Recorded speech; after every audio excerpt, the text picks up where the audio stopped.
बिस्मिल्लाहिर्रहमानिर्रहीम अस्सलाम वालेकुम। मैं अपने मोअज़्ज़ज़ नाज़रीन और प्यारे दोस्तों को और मैसा सीक्रेट शेफ़ के किचन में खुश आमदीद कहता हूँ। रेसिपी को शुरू करने से पहले मेरी ये दुआ है कि अल्लाह ताला आपको और आपकी फ़ैमिली को अपनी हिफ्ज़ मान में रखे, आमीन। आज मैं आपके साथ आलूओं से बने हुए बहुत ही ज़बरदस्त और क्रिस्पी स्नैक्स की रेसिपी को शेयर करूँगा। ये आलूओं के इतने ज़बरदस्त स्नैक्स बनेंगे कि जो बच्चे और बूढ़े बड़े शौक़ से इसको खाएँगे। इसका जायका और टेस्ट इतना ज़बरदस्त होगा कि आप फ्रेंच फ्राई को बनाना भूल जाएंगे। इस रेसिपी को बनाने के लिए मैं उन चीज़ों का इस्तेमाल करूंगा जो आपके घर के किचन में मौजूद होंगे। तो चलें स्टार्ट करते हैं इस रेसिपी को। बिस्मिल्लाहिर्रहमानिर्रहीम। इस ईजी और ज़बरदस्त से पोटैटो स्नैक्स को बनाने के लिए ये मेरे पास आलू हैं जो तकरीबन आधा किलो के बराबर हैं। इनको मैंने अच्छे तरीके से वॉश कर लिया है।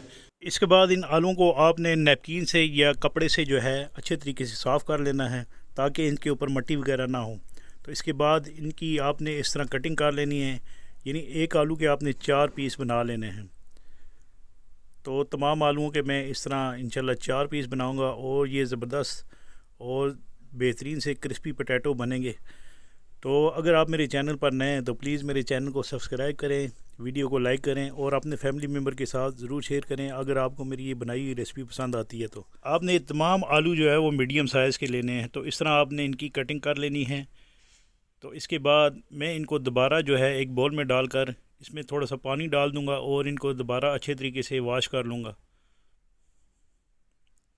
तो इसी दौरान में इसके अंदर ये 1 गिलास के बराबर या 2 गिलास के बराबर आपने पानी डाल देना है। पानी आपने इतना डालना है ताकि आलू इसके अंदर अच्छे तरीके से डिप हो सकें।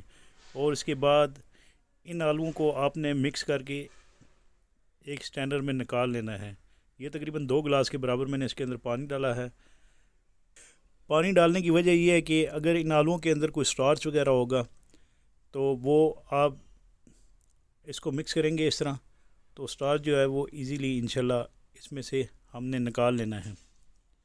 तो इसको इन आलूओं को हमने मिक्स कर लिया है। इसके बाद इन आलूओं को मैं एक स्टैंडर में निकाल लूँगा और तकरीबन 10 मिनट तक के लिए स्टैंडर में रहने दूँगा ताकि इनके अंदर से जो पानी है वो अच्छे तरीके से निकल जाए। तो ये इन आलूओं को मैंने स्टैंड कर लिया है। इसके बाद इन आलूओं को मैं एक बाउल में डाल लूँगा। बाउल में डालने के बाद इन आलूओं का मैं जो है वो मैरिनेट कर लूँगा। इन आलूओं को मैरिनेट करने के लिए मेरे पास बेसन है जिसको मैंने अच्छे तरीके से छान लिया है।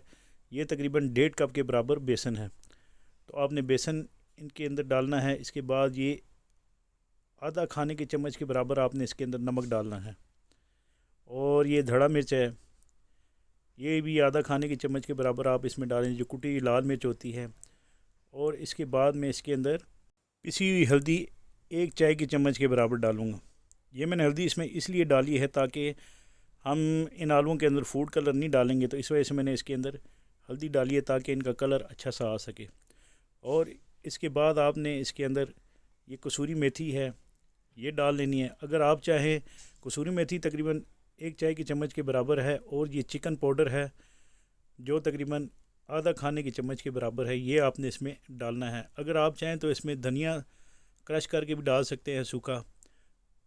और इसको बाइंडिंग के लिए मैं 1 अदद अंडा डाल रहा हूँ। अंडा डालने की वजह यह है इसमें कि जब आप इन आलूओं को फ्राई करेंगे, जो आलूओं के साथ मसाला वगैरह लगा होगा वो इंशाल्लाह फ्राई के दौरान उतरेगा नहीं। तो इस वजह से मैं इसके अंदर 1 अदद अंडा डाला है और इसको मैं अब मिक्स कर लूँगा। अगर आप चाहते हैं कि ये आलू जो है वो स्पाइसी बने तो इसमें आपने आधा खाने की चम्मच के बराबर लाल मिर्चों का पाउडर डाल लेना है और 1 चाय की चम्मच के बराबर आपने इसके अंदर ज़ीरा डाल देना है। इन आलूओं की मैरिनेशन थोड़ी ड्राई थी तो मैं इसके अंदर तकरीबन 1/4 कप के बराबर पानी डाल दिया है ताकि इसकी कोटिंग अच्छे तरीके से हो सके और थोड़ी सी लिक्विड हो सके। तो अगर इसमें पानी मज़ीद थोड़ा सा कम है तो आप इसमें मज़ीद थोड़ा सा डाल लें, लेकिन ये जो मैरिनेशन आप बना रहे हैं ये थोड़ी सी सख्त होनी चाहिए ताकि जब आप इन आलूओं को फ्राई करें तो ये मैरिनेशन जो हमने आलूओं की हुई है ये इसके साथ चिपकी रहे। तो ये तमाम आलू मैंने इस तरह मिक्स करके रख लिए हैं एक बाउल में। ये देखने में जितने माशाल्लाह खूबसूरत लग रहे हैं इंशाल्लाह खाने में भी इतने ही टेस्टी और मज़ेदार होंगे। और इंशाल्लाह फ्रेंच फ्राई की जगह आप ये वाले आलू बनाएं तो आपके बच्चे जो हैं इन आलूओं को बहुत पसंद करेंगे। इसके बाद मैं इनको फ्राई करने के लिए एक नॉन स्टिक फ्राई पैन ले लूँगा और फ्राई पैन में तकरीबन आधा लीटर के बराबर ऑयल डालकर मैं इन आलूओं को एक एक करके फ्राई कर लूँगा। आपने ऑयल की जो हीट है वो ज़्यादा तेज़ नहीं रखनी, मीडियम लो हीट पर आपने इन आलूओं को पकाना है, क्योंकि ये आलू कच्चे हैं तो इनको पकते हुए तकरीबन 10 से 15 मिनट लग सकते हैं। तो आपने हर आलूओं को जो आलू आप इस ऑयल में डाल रहे हैं 3 से 4 मिनट तक आपने इनको फ्राई करना है। उसके बाद आपने इन आलूओं को टर्न कर लेना है। तो ये देखें, आपने 2 स्पून लेने हैं और इस तरह ये 4 मिनट के बाद में इन आलूओं को ये 2 चम्मच ले लेने हैं और इन चम्मच से आपने इनको टर्न कर लेना है ताकि ऑयल की छींटे आपके ऊपर ना पड़ें। तो इस तरह तमाम आलूओं को मैं टर्न कर लूँगा और हर आलूओं को मैं तकरीबन 3 से 4 मिनट तक फ्राई करने के बाद इनको टर्न कर लूँगा। तो ये हमारे क्रिस्पी और ज़बरदस्त से आलू के स्नैक्स तैयार हैं।